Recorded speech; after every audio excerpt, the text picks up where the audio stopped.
ছাত্র জনতার আন্দোলনের মুখে সাবেক প্রধানমন্ত্রী শেখ হাসিনা ভারতের পালিয়ে যাওয়ার পর বাতিল হয়েছে তার কূটনৈতিক পাসপোর্ট। এরপর গুঞ্জন ওঠে কয়েকদিনের মধ্যে শেখ হাসিনাকে ফেরত পাঠাচ্ছে মোদী সরকার। তবে ১ মাসের বেশি সময় পার হলেও ভারতে অবস্থান করছে সাবেক প্রধানমন্ত্রী শেখ হাসিনা। এতেই প্রশ্ন উঠেছে, পাসপোর্ট ছাড়া ভারতে তিনি কিভাবে থাকছেন। এবার বিষয়টি নিয়ে মুখ খুলেছেন পররাষ্ট্র উপদেষ্টা মোহাম্মদ তৌহিদ হোসেন। কি তথ্য দিলেন এই উপদেষ্টা? তিনি বললেন, প্রধান উপদেষ্টা ডক্টর ইউনূসের নেতৃত্বাধীন অন্তর্বর্তীকালীন সরকার গঠনের পর থেকে সাবেক প্রধানমন্ত্রী শেখ হাসিনার বিরুদ্ধে মামলা হয়েছে। তবে মামলা হলেও তার বিচার কাজ নিয়ে রয়েছে শঙ্কা। আদৌ কি শেখ হাসিনার দেশে ফিরবেন? আর কূটনৈতিক পাসপোর্ট বাতিলের পর থেকে তিনি কিভাবে ভারতে অবস্থান করছেন? অবশেষে বিষয়টি নিয়ে মুখ খুলেছেন অন্তর্বর্তীকালীন সরকারের পররাষ্ট্র উপদেষ্টা মোহাম্মদ তৌহিদ হোসেন।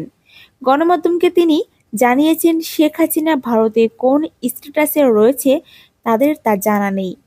শুধু তাই নয়, শেখ হাসিনা ভারতীয় অবস্থানের বিষয়ে এখন পর্যন্ত দিল্লির কাছে আনুষ্ঠানিকভাবে জানতে চায়নি অন্তর্বর্তীকালীন সরকার। মঙ্গলবার পররাষ্ট্র উপদেষ্টা তৌহিদ হোসেন এ তথ্য জানান। তারা একটু আসলে পাবলিসিটি অ্যাভয়েড করতে চায়, কারণ তারা জিনিসটা কাজ শেষ করার আগে পর্যন্ত এটা নিয়ে তারা কোনো কিছু বলতে চায়। গণমাধ্যম কর্মীদের এক প্রশ্নের জবাবে পররাষ্ট্র উপদেষ্টা বলেন, সবকিছু আইন দিয়ে চলে না। এর আগেও এমন ঘটনা ঘটেছে। একই প্রক্রিয়ায় অনেকেই মার্কিন যুক্তরাষ্ট্রে ২ বছরের বেশি সময় থেকে এসেছে। তিনি আরও বলেন, ভারত সরকার তাকে আশ্রয় দিয়েছেন, তিনি সেভাবেই সেখানে থাকছেন। সবকিছুই শুধু আইন দিয়ে চলে না।